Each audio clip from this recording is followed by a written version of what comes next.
बदलापुरातील घटना ताजी असतानाच कोल्हापूरमध्ये दुसरी धक्कादायक घटना। 10 वर्षाच्या मुलीची लैंगिक अत्याचार करून हत्या, 2 संशयित पोलिसांच्या ताब्यात। लैंगिक अत्याचार आणि हत्येप्रकरणी बिहारच्या कुटुंबाला न्याय मिळेल, कारवाईत कुठलीही दिरंगाई होणार नाही। कोल्हापुरातील घटनेवर फडणवीसांची प्रतिक्रिया। गृहमंत्री जबाबदारी घ्यायला तयार नाहीत, घटनाबाह्य मुख्यमंत्री शिंदे ढोल पिटवत फिरतात। मुलीबाळींच्या रक्षणासाठी शासन घालवा, उद्धव ठाकरे यांचं आवाहन। कोलकाताच्या घटनेवर तोंड न उघडणारे महाविकास आघाडीचे नेते महाराष्ट्रातील घटनांवर सरकारचा राजीनामा मागतात। उपमुख्यमंत्री देवेंद्र फडणवीसांचा विरोधकांवर निशाणा। घटनेच्या निषेधार्थ राजकारण बघणारे मुख्यमंत्री विकृत मानसिकतेचे, राज्यातील सरकार नराधमाचं आहे का? उद्धव ठाकरेंचा संतप्त सवाल। 4 वर्षाच्या मुलींनाही सोडलं जात नाही, ही परिस्थिती प्रचंड धक्कादायक। लोक रस्त्यावर उतरल्यावर तुम्हाला जाग येते, हायकोर्टाने पोलिसांना फटकारलं। बदलापूर घटनेप्रकरणी पुढील सुनावणी 27 ऑगस्टला। भिवंडी गुन्हे शाखेच्या पथकाकडून दिवसभर बदलापूरमधील आदर्श शाळेची तपासणी, शाळेमधील शिक्षक कर्मचारी यांची चौकशी, डीव्हीआर सीसीटीव्हीची देखील तपासणी। काही महिन्यांपूर्वीच्या अत्याचाराच्या घटनेमध्ये आम्ही खटला फास्ट ट्रॅकवर चालवला, स्पेशल वकील दिले, 2 महिन्यातच आरोपीला फाशीची शिक्षा दिली। मुख्यमंत्री शिंदेंचं वक्तव्य। वेगळी एसआयटी नेमून मुख्यमंत्र्यांची चौकशी करा, शिंदेंनी कुणाला आणि कधी फाशी दिली शोधा। मुख्यमंत्री शिंदेंच्या वक्तव्यावरून ठाकरेंचं आव्हान। मावळच्या घटनेमधील आरोपी तेजस दळवीला कोर्टाने फाशीची शिक्षा सुनावली। फाशीच्या वक्तव्यावरून प्रश्न उपस्थित करणाऱ्या विरोधकांना मुख्यमंत्री शिंदेंचं उत्तर। शिंदेंनी सांगितलेलं मावळमधील प्रकरण 2 वर्षापूर्वीचं, आरोपी तेजस दळवी विरोधात 2022 मध्ये गुन्हा दाखल, शिक्षा सुनावली मात्र अंमलबजावणी नाही, पीडितेच्या नातेवाईकांचं म्हणणं।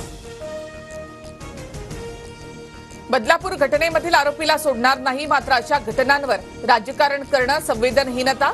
उपमुख्यमंत्री देवेंद्र फडणवीसांचा विरोधकांवर निशाणा। फडणवीसांना गृहमंत्री पद सांभाळता येत नाही, त्यांनी गृह खातं अजितदादा किंवा शिंदेंकडे द्यावं, शरद पवार गटाच्या विद्या चव्हाणांचा खोचक सल्ला। एकदा माझ्या हातात सत्ता द्या, 48 तास पोलिसांना फ्री हँड देतो, कोरा करकरीत महाराष्ट्र करून दाखवतो। बदलापूर मधल्या घटनेनंतर राज ठाकरे यांचं वक्तव्य। 4 भिंतीच्या आत तरी मुख्यमंत्री पदाचा चेहरा ठरवा, कोणत्याही पक्षाचा मुख्यमंत्री मला मान्य, जास्त जागा त्यांचा मुख्यमंत्री हे सूत्र नको। पत्रकारांसोबतच्या अनौपचारिक गप्पांमध्ये ठाकरेंचं वक्तव्य।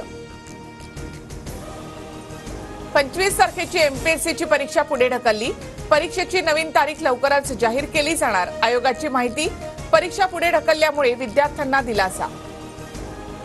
पुण्यामध्ये आंदोलन करणाऱ्या एमपीएससीच्या विद्यार्थ्यांची पोलिसांकडून धरपकड, आयोगाने पुढे ढकललेल्या परीक्षेमध्ये कृषी विभागाच्या 258 जागांच्या समावेशाची मागणी, विद्यार्थी आंदोलनावर ठाम।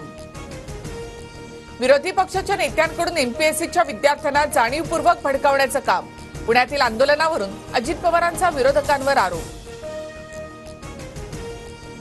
शरद पवार यांना Z+ सुरक्षा, त्यांना कोण मारणार? फक्त कळ काढत बसलं तरी Z+ संरक्षण मिळतं की काय? निलेश राणे यांची खोचक टीका। कोल्हापूरमध्ये महायुतीच्या मेळाव्याला समर्जित घाटगेंची अनुपस्थिती, घाटगेंनी सोशल मीडियावरून कमळ चिन्ह सुद्धा हटवलं। घाटगेंचा शरद पवार गटामध्ये प्रवेश जवळपास निश्चित झाल्याची चर्चा। अंतरवाली सराटीमध्ये काँग्रेस नेते पृथ्वीराज चव्हाण आणि मनोज जरांगे यांची भेट, राज्य सरकारने मराठा समाजाची फसवणूक केली, पृथ्वीराज चव्हाणांची प्रतिक्रिया। पुण्यातील कल्याणी नगर कार अपघात प्रकरणात विशाल अग्रवालसह 6 आरोपींचे जामीन अर्ज फेटाळले, अटकेत असलेल्या अग्रवाल कुटुंबासह इतर आरोपींनी जामिनासाठी अर्ज केला होता। इक्बाल सिंग चहल यांची गृह खात्याच्या अप्पर मुख्य सचिवपदी नियुक्ती, चहल यांच्याकडे याआधी मुख्यमंत्र्यांचे अप्पर सचिव पदाची जबाबदारी होती।